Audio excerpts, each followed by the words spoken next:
Hello friends, comics my life channel पे आपका स्वागत है। और आज हम शुरू करने जा रहे हैं भूत में तंत्र मंत्र की मनोज कॉमिक्स में पोस्टमार्टम। कितना ज़बरदस्त हॉरर कवर है इस पोस्टमार्टम का।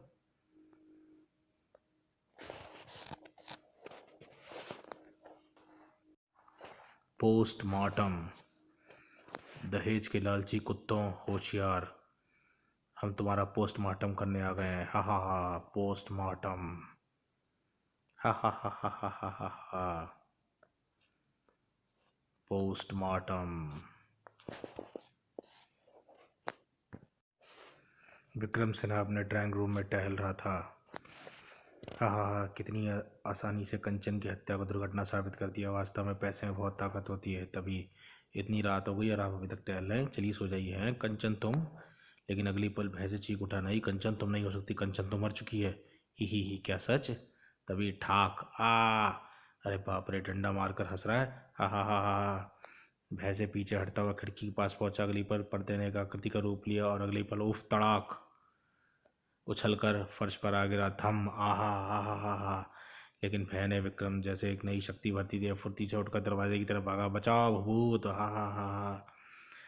तभी टेबल पे रखा एक लैंप हरकत में आया। हाय मर गया। तड़ाक संभल कर विक्रम फिर दरवाजे पर। हा हा हा। बचाओ भूत। लेकिन दरवाजे के निकट पहुंचते ही लकड़ी का एक फट्टा थोबड़े की पूरी शक्ति पे लगा। आहा। धम हम फम माँ बचाओ। अगले ही क्षण मानो पूरा शयन कक्ष एक साथ वस्तु की विक्रम की बेबसी पर ठाका लगा रहा हो। हा हा हा हा। नहीं। हा हा हा हा हा हा हा। तभी विक्रम इस भय से मुक्त भी नहीं हो पाया था कि अगले पल दो भयानक पंजे निकले। हा हा हा। वही मारे। फिर हा हा हा ई। अगले ही पल उन हाथों ने विक्रम को एक झटके के साथ पलंग के भीतर खींच लिया। विक्रम की भयानक चीख सुनकर माँ बहन और भाई आ पहुंचे। क्या हुआ विक्रम बेटे, कहाँ हो तुम? भैया भैया भैया कहाँ हो तुम? लेकिन उसकी चीखने की तो यही आवाज़ थी। तभी है यह क्या, खून का फुब्बारा पलंग के अंदर से। चक्रम तो जल्दी फ़ोन कर। अच्छा माँ। हेलो पुलिस स्टेशन, मैं सुंदर विलास चक्रम बोल रहा हूँ। आप तुरंत यहाँ पहुँचिए। कुछ देर बाद पुलिस दल वहाँ पहुंचा। इंस्पेक्टर साहब, खून का फुब्बारा इसी फुब्बारे दल से निकला। देखिए फर्श पर खून से लाल है। ओ नो, ऐसा कैसे हो सकता है? राम सिंह गद्दा हटाओ। Yes sir. फल चढ़ाती। ओह यह तो अंग भंग लाश पड़ी है। विक्रम मेरे बेटे आ भैया। ओह ये लाश यानी मर्डर। तभी पलंग की ओर बढ़ती सावित्री की चेतना ने जवाब दे दिया। हाय माँ, माँ बेहोश हो गई है। तुम पानी लाओ। गीता जल्दी लाओ। अभी लाई। आखिर इतने भयानक ढंग से भैया की हत्या किसने की? तभी वाटर कूलर के पानी से खून निकलने लगा। खून? अगली पल गिलास से हाथ निकल गया। ई आहा मेरा चेहरा। गीता की चीख सुनकर इंस्पेक्टर साहब आई आया। गीता क्या हुआ? तभी अपने आप किचन में गई। भड़ाक। हाय मेरा चेहरा। दरवाज़ा खोलो गीता। ठक ठक। तभी जो है गीता का चेहरा तेजी से कंकाल में बदलते गए। ई उधर दरवाज़ा तोड़ दो। धड़ाक। इधर शीशे के भीतर गीता के अक्स दोनों हाथ बाहर निकले और गीता की गर्दन को जकड़ लिया। ही। वो बचाओ आ भैया। तभी अक्स ने एक झटके से गीता का सर सिंह पर पटक दिया। ठाक। उफ आ हैं। तभी हैं उसी पल। ओह नहीं। फिर बचाओ। तभी किचन का दरवाजा टूटा। गीता भड़ाक। और तभी वास्तविकता का पता चला। ओह नो, एक और मर्डर। गीता मेरी बहन। उफ। दरवाजा अंदर से बंद था। यहाँ कोई दूसरा है नहीं। फिर इसका मर्डर किसने किया? साहब खिड़की बंद है। जरूर ये काम किसी भूत प्रेत का है। सूचना मिलते ही कुछ देर में प्रेस रिपोर्टर वहाँ पहुंचे। सब काम इससे लाश को सिंह से बाहर निकालो। Yes sir. क्लिक। बहुत बुरी तरह फंसी हुई है लाश, लेकिन इसका सिर इसके अंदर कैसे गया? किसी तरह लाश को बाहर चीरों बंदे खड़े, इसका तो शरीर गायब है। अरे बाप रे, लेकिन धड़ भी अब खून का फुब्बारा छूट रहा था। क्लिक। उधर सावित्री को जब होश आया, हाँ मैं कहाँ हूँ, तभी वह सामने दृश्य देखकर बुरी तरह चीख उठी। नहीं की गीता मेरी बच्ची। ही। यह तुम्हारे यह तुम्हें क्या हुआ कि गीता? गीता तुम्हारी गीता मर चुकी है चुड़ैल। क्या? हाँ मैं कंचन हूँ, तेरी बहू कंचन नहीं। मैं तुम सबको एक एक करके ख़त्म कर दूंगी। ही बचाओ। और इसकी चीख सुनकर इंस्पेक्टर और कुछ अन्य लोग आ पहुँचे। सुबह सुबह आपकी रोक रही हैं माँ। क्या हुआ माँ जी, आप चीखी क्यों थी? वह वैध गीता मेरी बच्ची। सावित्री जैसे ऊपर ये क्या लाश किचन से और सर यहाँ पंखे पे कि गीता। क्लिक। वह भूत। हाँ ये सब क्या हो रहा है? इंस्पेक्टर साहब, माँ को बहुत तेज बुखार चढ़ गया। मैंने कमरे में छोड़ कर आता हूँ। ठीक है चक्रम सावित्री को लेकर बेडरूम में आया। माँ तुम यहीं आराम करो, मैं ही पुलिस को विदा करके आता हूँ। नहीं नहीं बेटा, मुझे अकेले छोड़कर मत जाओ, वह मार देगी, हम सबको मार देगी और मुझे भी। कौन मार देगी माँ? यहाँ तो कोई भी नहीं है। कंचन वह मुझसे यही कह रही थी। क्या तुम क्या करिए? भाभी तो हमारी मैं मतलब मर चुकी है। नहीं, वह मरकर भी जिंदा है। चक्रम वह तभी मिस्टर चक्रम, दोनों लाशें पोस्टमार्टम की चाहिए। आप लोगों की हालत देखते हुए शेष कार्रवाई शुरू होगी। ठीक है इंस्पेक्टर साहब। जयरा साहब ठीक समझे। इंस्पेक्टर के जाने के बाद तुम यहीं लेटो। माँ मैं डॉक्टर को फ़ोन करके आता हूँ। माँ को फ़ोन पे लिटाकर डॉक्टर ने मुँह पूछा, अचानक ये सब कैसे हुआ? कुछ समझ नहीं आ रहा। फिर कंचन भाभी अचानक माँ के चेहरे में भूत बनकर कैसे घुस गई? लेकिन जैसे ही सिर उठाया, हैं ई ही, अरे बाप रे, ये कहाँ से आ गया? तभी हाँ अब तू भी मरेगा। अगली बार बारहसिंगे सींग पेट पर अपने सींगों से वार करने लगा। बारहसिंगा खच्च। उस समय दीवार पर टंगा शेर भी जीवित हो गया। कोई जिंदा नहीं बचेगा। गुर्र।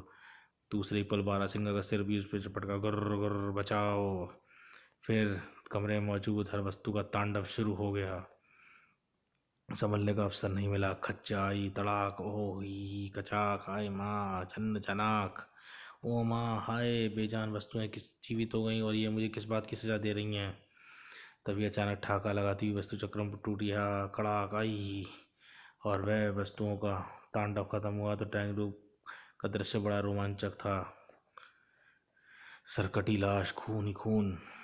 इतने में अपने कमरे में सावित्री हाथ चक्रम की चीख पुनः सुनाई दे रही थी, लेकिन वह चाहकर भी उठ नहीं पा रही। अचानक कर्र कर्र, हाँ बुढ़िया अब तेरी बारी है। नहीं गरुर, याद कर ले अपने गुनाहों को, मैं तुझसे हिसाब चुकता करने आ रही हूँ। तभी गरुर बचाओ, सावित्री अरे बचाओ।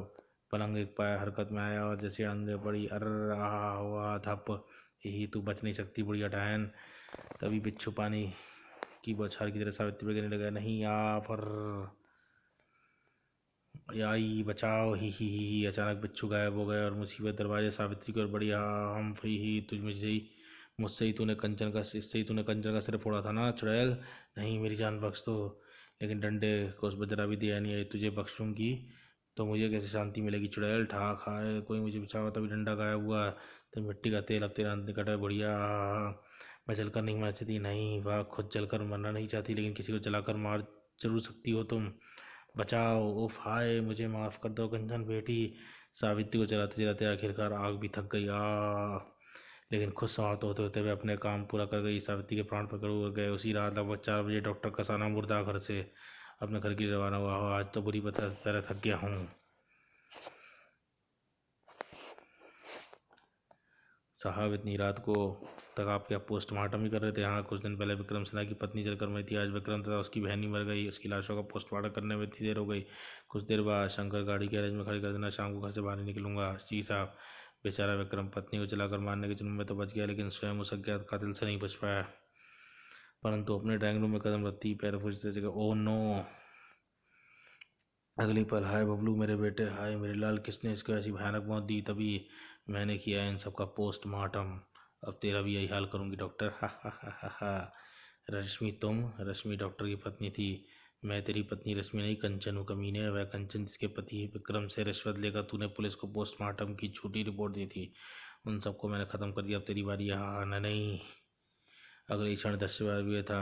बेटे पापों की सजा मुझे मिली है, वह भी तुम्हें मिलेगी लालच के अंधे। अब तेरे ही परिजन ये कटे हुए अंग तेरा पोस्टमार्टम कर देंगे। हा हा ही आ ऊ।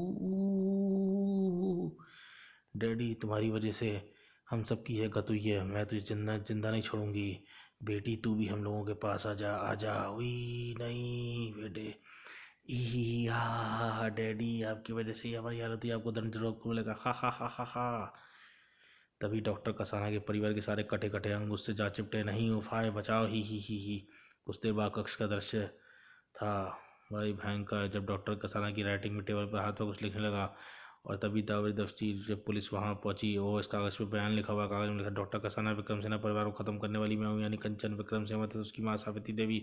चक्रम तथा गीता हर रोज मुझसे कुछ ना कुछ मायके से कुछ ना कुछ मंगाते रहते थे, लेकिन कल सुबह मैंने उन्हें धमकी दी कि बस बहुत हो चुका दहेज की लालची भेड़ियों, मैं अभी जाकर पुलिस में तुम सबके खिलाफ रिपोर्ट करती हूँ। क्या? इसके कहने पे मैं जैसी दरवाजे पहुंची, विक्रम अगर कुतिया ने रिपोर्ट दे दी तो हम सबको जेल हो जाएगी। हाँ भैया, इसको भी कल वहीं को सबको सिखाना होगा। भाभी को पकड़ो, हरामजादी हमारे खिलाफ रिपोर्ट करेगी। छोड़ो मुझे। फिर विक्रम ने वहाँ बहन ने उसे डंडे से मारा। ताड़ मैं इसकी ऐसी दुर्गति करूँगा तो जीवन भर कुछ नहीं बोल पाएगी। ये बचाओ, हा हा हा हा। तड़ाक, हा मैं मर गई, अरे मैं मर गई, हाय क्या? अब क्या भैया, पुलिस तो अब सबको हथकड़ी ला देगी। हाँ भैया, एक दहेज का मामला, दूसरा हत्या का, फांसी से कम सजा नहीं हो गया मैं। यह तो बहुत बुरा हुआ माँ, अब क्या करूँ? चिंता मत करो, मैंने जंजाल छोड़ने का आसान तरीका सोच लिया है। फिर सावित्री की योजना अनुसार मेरे किचन में ले गए और इस पर घासलेट डाल के अगला, तो फिर स्वयं पुलिस को फ़ोन करके कहो कि यह स्टोव फटने से जलकर मर गई। लेकिन माँ, जब पुलिस छान गई तो फटा हुआ स्टोव नहीं मिलेगा, तो ऊपर मचान पर एक पुराना स्टोव रखा है, उसमें आग लगा दो, आग स्वयं ही स्टोव फट जाएगा। यह हुई ना बात? वाह मम्मी, तुम्हारे दिमाग का जवाब नहीं। अरे तब एक सास, एक पति ने, एक देवर और एक ननंद ने मिलकर लाश को बड़ी बेरहमी से नरसा जला डाला। बड़ा ही चुड़ैल से हमारा पीछे छूटा। कुछ माह बाद अपने विक्रम की शादी धूमधाम से करूँगी।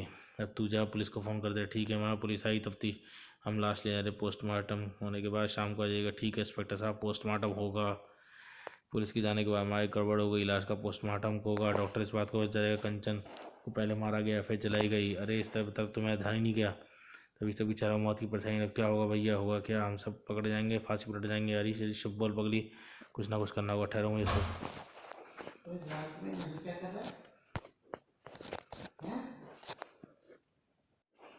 कुछ देर सोचने के बाद, सुन, अब केवल यही मार्ग है, पोस्टमार्टम करने वाले डॉक्टर को खरीद लिया जाए। तुम डॉक्टर से बात करके देखो, अगर बात बन गई ठीक, अगर वरना कुछ और सोचेंगे। ठीक है माँ, मैं अभी संबंधित डॉक्टर से मिलता हूँ। और संबंधित डॉक्टर के बारे में पता करने के पश्चात विक्रम सीधा मुर्दा घर पहुँचा, जो शुरू में इन पर नज़र रखे हुए थी। अगर डॉक्टर ने इनकार किया तो मैं इंस्पेक्टर को खरीदने की कोशिश करूँगा। फिर भी पोस्टमार्टम करने के लिए डॉक्टर के सामने कमरे में, डॉक्टर साहब, मैं एक छोटे से काम के बदले आपको 10,000 रुपये दे सकता हूँ। क्या मतलब? किस काम के बदले आप मुझे रकम देना चाहते हैं?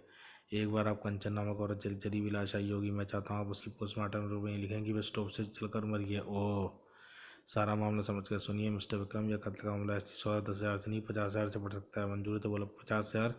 सोच लो, एक तरफ तुम सबकी ज़िंदगी है, दूसरी तरफ सिर्फ 50,000।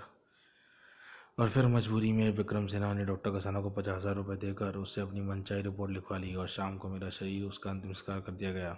हाय, ये कम वक्त जाते जाते भी मुझे 50,000 रुपये का चूना लगा गई। दोस्तों, मैं गिन गिन के तुम सबसे बदला लूँगी, दुनिया को छोड़कर नहीं जाऊँगी। और रात में मैंने दहेज के इन लोभियों और रिश्वतखोर डॉक्टर के परिवार को ख़त्म कर दिया। हालांकि मुझे इस बात का दुख है कि प्रतिशोध की आग में जलकर मैंने डॉक्टर कसामा के निर्दोष परिवार की हत्या फिजूली कर डाली। बस आप सबकी बदनसीब कंचन।